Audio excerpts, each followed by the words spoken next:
ದೇವರು ಪ್ರೀತಿಸುವ ಪ್ರೀತಿಯ ಬಿಗ್ ಜೆ ಟಿ ವಿ ಪ್ರಿಯ ವೀಕ್ಷಕರಿಗೆ ನಮ್ಮ ಕರ್ತನಾದ ಯೇಸು ಕ್ರಿಸ್ತನ ಹೆಸರಿನಲ್ಲಿ ನಿಮ್ಮನ್ನು ವಂದಿಸಿ ಸ್ವಾಗತ ಬಯಸ್ತಿದ್ದೇವೆ. ಬನ್ನಿರಿ, ದೇವರ ವಾಕ್ಯವನ್ನು ಇಂದು ನಾವು ಅಧ್ಯಯನ ಮಾಡಿಕೊಳ್ಳೋಣ. ಇಂದಿನ ನಮ್ಮ ಅಧ್ಯಯನ 2ನೇ ಕೊರಿಂಥದವರಿಗೆ ಬರೆದ ಪತ್ರಿಕೆ, the second book of Corinthians chapter 3, 3ನೇ ಅಧ್ಯಾಯ. 2ನೇ ಕೊರಿಂಥ 3ನೇ ಅಧ್ಯಾಯದಲ್ಲಿ ಹೊಸ ಒಡಂಬಡಿಕೆ ಬಗ್ಗೆ ನಾವು ನೋಡ್ತೀವಿ ರೀ. ಹೊಸ ಒಡಂಬಡಿಕೆಯ 15 ಆಶೀರ್ವಾದಗಳನ್ನು ನಾವು 2ನೇ ಕೊರಿಂಥ 3ನೇ ಅಧ್ಯಾಯದಿಂದ ಅಧ್ಯಯನ ಮಾಡಿಕೊಳ್ಳಬಹುದು. 15 blessings of the new covenant. ಮೊಟ್ಟ ಮೊದಲನೇದಾಗಿ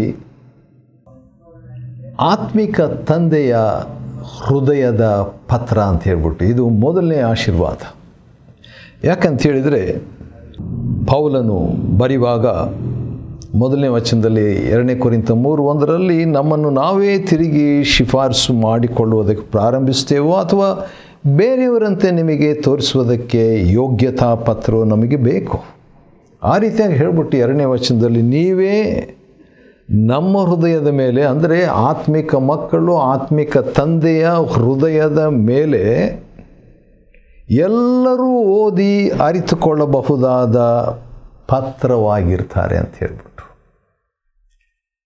ಆತ್ಮಿಕ ತಂದೆಯ ಹೃದಯದಲ್ಲಿ ಆತ್ಮಿಕ ಮಕ್ಕಳು ಪತ್ರವಾಗಿರುವಂಥದ್ದು ಹೊಸ ಒಡಂಬಡಿಕೆಯ ಮೊದಲನೇ ಆಶೀರ್ವಾದ.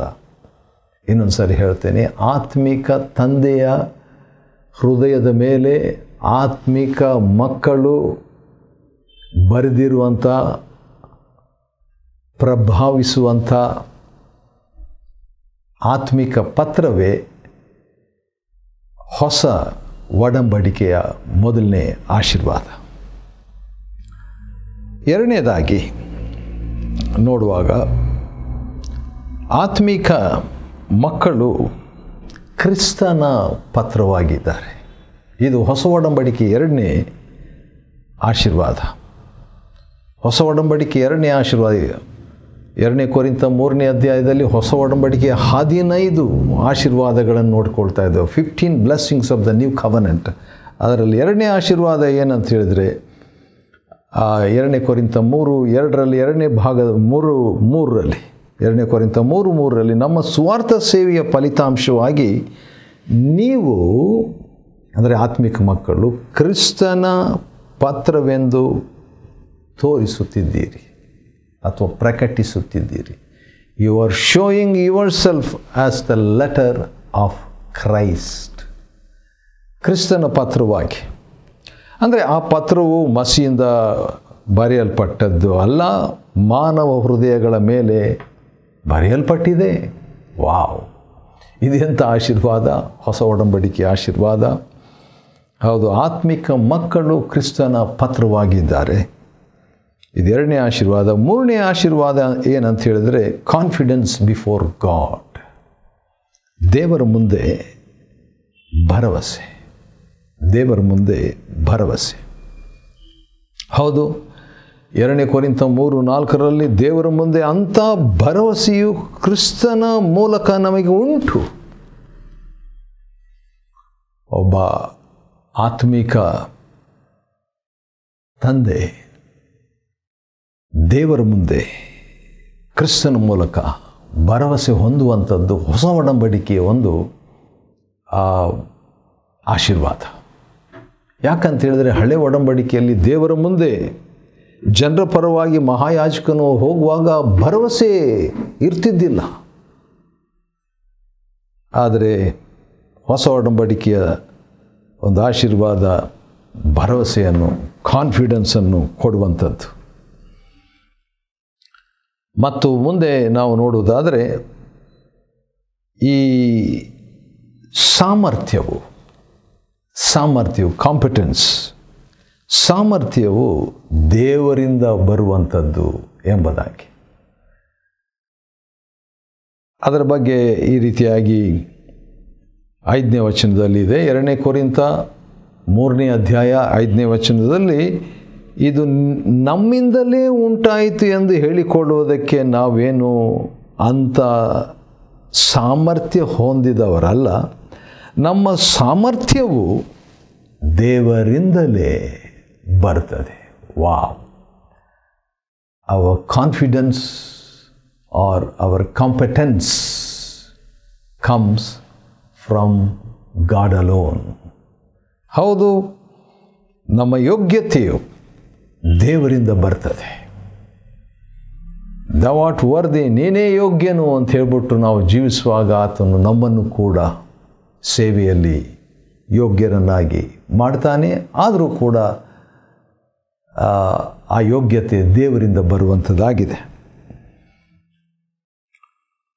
ಮತ್ತು 5ನೇದಾಗಿ, ಇದುವರೆಗೆ ನಾವು ನೋಡಿಕೊಂಡಂಥ 4 ಆಶೀರ್ವಾದಗಳು ಹೊಸ ಒಡಂಬಡಿಕೆಯ ಆಶೀರ್ವಾದಗಳು. 5ನೇ ಆಶೀರ್ವಾದ ಏನಂತೇಳಿದರೆ ಅದು 6ನೇ ವಚನದಲ್ಲಿದೆ. 2 ಕೊರಿಂಥ 3ನೇ ಅಧ್ಯಾಯ 6ನೇ ವಚನದಲ್ಲಿ, ಹೊಸ ಒಡಂಬಡಿಕೆಯ ಸೇವಕರಾಗುವಂತೆ ಆತನು ನಮಗೆ ಸಾಮರ್ಥ್ಯವನ್ನು ಕೊಟ್ಟಿರ್ತಾನೆ. The confidence God gives is to be a new covenant servant. ಇದರ ಬಗ್ಗೆ ಜಾಸ್ತಿ ಹೆಚ್ಚಾಗಿ ನನಗೆ ಗೊತ್ತಿಲ್ಲ, ಆದರೆ ಹೆಚ್ಚಾಗಿ ತಿಳ್ಕೊಳ್ಳಿಕ್ಕೆ ಇಷ್ಟಪಡ್ತೇನೆ. ಬರೀ ತಿಳ್ಕೊಳ್ಳೋದಕ್ಕೆ ಅಷ್ಟೇ ಅಲ್ಲ, ಅದನ್ನು ಅನುಭವಪೂರ್ವಕವಾಗಿ ತರುವುದಕ್ಕೆ ಇಷ್ಟಪಡ್ತೇನೆ. ಅದೇನಂತ ಹೇಳಿದ್ರೆ, ಹೊಸ ಒಡಂಬಡಿಕೆಯ ಸೇವಕರಾಗುವಂತೆ ದೇವರು ನಮಗೆ ಸಾಮರ್ಥ್ಯವನ್ನು ಕೊಟ್ಟಿರ್ತಾನೆ. ಜನರು ಕೊಡಲಿಕ್ಕಾಗಲ್ಲ, ನನಗೆ ನಾನೇ ತಂದುಕೊಡ್ಲಿಕ್ಕಾಗಲ್ಲ ಈ ಸಾಮರ್ಥ್ಯ, ಈ ಕಾಂಪಿಟೆನ್ಸ್, ಈ ಯೋಗ್ಯತೆ. ಆದರೆ ದೇವರು, ಹೌದು, ತಂದೆ ದೇವರು ತನ್ನ ಮಹಾಕರುಣೆಯಿಂದ ನಮಗೆ ಹೊಸ ಒಡಂಬಡಿಕೆಯ ಸೇವಕರ ಸಾಮರ್ಥ್ಯವನ್ನು ಕೊಟ್ಟಿದ್ರೆ ದಟ್ಸ್ ಅ ಬ್ಲೆಸ್ಸಿಂಗ್. ಅದು ಆಶೀರ್ವಾದ. 6ನೇದಾಗಿ ನಾವು ನೋಡುವಾಗ 6ನೇ ವಚನದ 2ನೇ ಭಾಗದಲ್ಲಿ ನೋಡ್ತೇವೆ. ಯಾಕೆಂದರೆ ಬರಹದ ಪತ್ರವು ಮರಣವನ್ನು ಉಂಟು ಮಾಡ್ತದೆ. ಅಂದರೆ ಹಳೆ ಒಡಂಬಡಿಕೆ ಬಗ್ಗೆ ಮಾತನಾಡುವಾಗ ಅದು ಬರಹದ ಪತ್ರ. ಆದರೆ ದೇವರಾತ್ಮನು ಅಥವಾ ದೇವರಾತ್ಮಕ್ಕೆ ಸಂಬಂಧಪಟ್ಟದ್ದು ಜೀವವನ್ನು ಉಂಟು ಮಾಡ್ತದೆ. Life producing.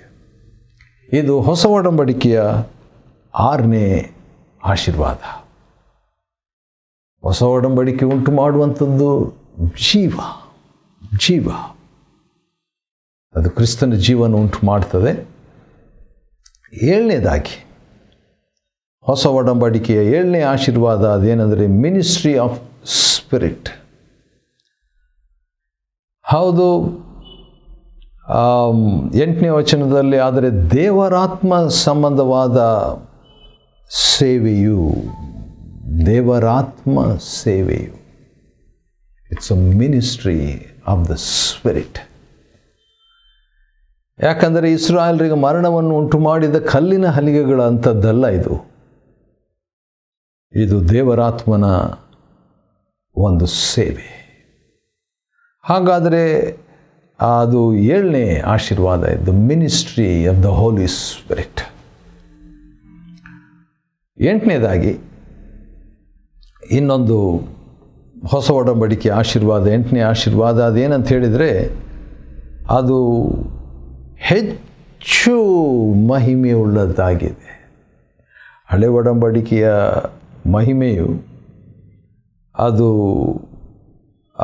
ಕುಂದಿ ಹೋಗುವಂಥದ್ದಾಗಿತ್ತು ಅಂತ ಹೇಳ್ಬಿಟ್ಟು 7ನೇ ವಚನದಲ್ಲಿ ನಾವು ನೋಡ್ತೇವೆ. It was A fading glory. ಆದರೆ ಹೊಸ ಒಡಂಬಡಿಕೆಯ ಒಂದು ಮಹಿಮೆ, ಅದೆಂಥ ಮಹಿಮೆ ಅಂತ ಹೇಳಿದ್ರೆ ಅದು ಎಷ್ಟೋ ಹೆಚ್ಚಾಗಿ ಮಹಿಮೆಯುಳ್ಳದ್ದಾಗಿರಬೇಕಲ್ವೇ. ಮೋರ್ ಗ್ಲೋರಿಯಸ್, ಹೆಚ್ಚು ಮಹಿಮೆ ಒಟ್ಟು. ಅದೆಂಥ ಮಹಿಮೆ ಅಂತ ಅನಂತರ ತಿಳಿಸ್ತಾರೆ. ಸೊ ದಟ್ ಈಸ್ ದ 8ನೇ ಆಶೀರ್ವಾದ, 8th blessing of the new covenant. ಅದೇನೆಂದರೆ ಹೆಚ್ಚು ಮಹಿಮೆ. ಅದು ಸ್ವಲ್ಪ ಮಹಿಮೆ ಮೋಶೆಯ ಮುಖದ ಮೇಲೆ ಇದ್ದಂಥ ಆ ರೀತಿಯಾಗಲ್ಲ, ಇದು ಹೆಚ್ಚು ಮಹಿಮೆ ಉಳ್ಳದ್ದು.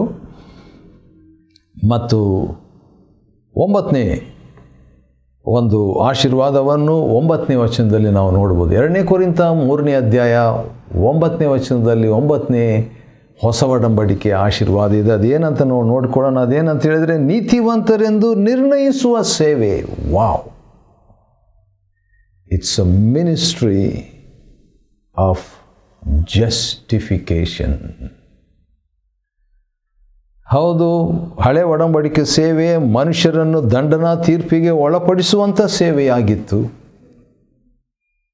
ಆದರೆ ಹೊಸ ಒಡಂಬಡಿಕೆಯ ಒಂದು ಸೇವೆಯು ಅದೆಂಥ ಸೇವೆ ಅಂತ ಹೇಳ್ಬಿಟ್ಟು ನೋಡುವಾಗ, ಅದು ನೀತಿವಂತರೆಂದು ನಿರ್ಣಯಿಸುವ ಸೇವೆ. ನೀತಿವಂತರೆಂದು ನಿರ್ಣಯಿಸುವ ಸೇವೆ. It's a ministry of justification. ಭಾಳ ದೊಡ್ಡ ಸೇವೆ ಇದು. ಆದರೆ ಹಳೆ ಒಡಂಬಡಿಕೆ ಸೇವೆಗಿಂತಲೂ ಆಪೋಸಿಟ್ ಆಗಿರುವಂಥ ಒಂದು ಸೇವೆಯಾಗಿರ್ತದೆ. ಮತ್ತು ಇನ್ನೊಂದು ಆಶೀರ್ವಾದ ಏನೆಂಬುದಾಗಿ ನೋಡುವಾಗ 10-11 ವಚನದಲ್ಲಿ ಒಂದು ಮಾತಿದೆ. 2 ಕೊರಿಂಥ 3:10-11 ವಚನದಲ್ಲಿ ಈ ಹೊಸ ಒಡಂಬಡಿಕೆಯ ಸೇವೆ ಅಥವಾ ನೀತಿವಂತರೆಂದು ನಿರ್ಣಯಿಸುವ ಸೇವೆಯು ಅಪರಿಮಿತ ಮಹಿಮೆಯ ಮುಂದೆ, ಅಂದರೆ ಈ ಸೇವೆಯ ನೀತಿವಂತರೆಂದು ನಿರ್ಣಯಿಸುವಂಥ ಸೇವೆಯ ಮುಂದೆ ಅಪರಿಮಿತ ಮಹಿಮೆ, ಅದು ಅದರ ಮುಂದೆ ಹಿಂದಿನ ಆ ಶಾಸನದ ಮಹಿಮೆಯು ಇಲ್ಲದಂತಾಗಿದೆ. ಹೊಸ ಒಡಂಬಡಿಕೆಯ ಸೇವೆಯ ಅಪರಿಮಿತವಾದ ಮಹಿಮೆಯ ಮುಂದೆ ಹಿಂದಿನ ಆ ಒಂದು ಮಹಿಮೆ ಇಲ್ಲದಂತೆ, ಕುಂದಿ ಹೋಗುವ ಮಹಿಮೆ ಇಲ್ಲದಂತೆ ಆಗಿಬಿಟ್ಟು ಕಡೆಗೆ 11ನೇ ವಚನದಲ್ಲಿ 2 ಕೊರಿಂಥ 3:11 ಪ್ರಕಾರವಾಗಿ ನಿತ್ಯ ಮಹಿಮೆಯಾಗಿರ್ತದೆ. ಇಲ್ಲದೆ ಹೋಗುವಂಥದ್ದು ಪ್ರಭಾವವುಳ್ಳದ್ದಾಗಿದ್ದಲ್ಲಿ ನಿತ್ಯವಾಗಿರುವಂಥದ್ದು ಇನ್ನೂ ಹೆಚ್ಚಾದ ಮಹಿಮೆಯಾಗಿರಬೇಕಲ್ಲವೇ? ಇನ್ನೂ ಹೆಚ್ಚು ಮಹಿಮೆಯಲ್ಲಿರಬೇಕಲ್ವೇ? ಹೌದು. ಆದ ಕಾರಣ ಆ ಹೊಸ ಒಡಂಬಡಿಕೆಯ 10ನೇ ಆಶೀರ್ವಾದ ಇಟರ್ನಲ್ ಗ್ಲೋರಿ. ಹಳೆ ಒಡಂಬಡಿಕೆ ಮಹಿಮೆ ಅದು ಕುಂದಿ ಹೋಗುವಂಥದ್ದು, ಸ್ವಲ್ಪ ಕಾಲದ್ದು. ಹೊಸ ಒಡಂಬಡಿಕೆ ಮಹಿಮೆ ಅದು ಹೆಚ್ಚಾದದ್ದು ಮತ್ತು ನಿತ್ಯವಾದದ್ದು. ಹಾಗಾದರೆ 10 ಆಶೀರ್ವಾದಗಳು, ಹೊಸ ಒಡಂಬಡಿಕೆ 10 ಆಶೀರ್ವಾದಗಳನ್ನು ನಾವು ನೋಡಿಕೊಂಡು ಇನ್ನೊಂದು 5 ಆಶೀರ್ವಾದಗಳನ್ನು ನಾವು ನೋಡಿಕೊಳ್ಳೋಣ. 11ನೇ ಒಂದು ಆಶೀರ್ವಾದವನ್ನು ನಾವು 12ನೇ ವಚನದಲ್ಲಿ ನಾವು ನೋಡಿಕೊಳ್ತೀವಿ. 2 ಕೊರಿಂಥ 3ನೇ ಅಧ್ಯಾಯದ 12ನೇ ವಚನದಲ್ಲಿ, ಇಂಥ ಭರವಸೆಯು ಅಥವಾ ಇಂಥ ನಿರೀಕ್ಷೆಯು ನಮಗಿರುವುದರಿಂದ ನಾವು ಬಹಳ ಧೈರ್ಯಶಾಲಿಗಳಾಗಿದ್ದೇವೆ.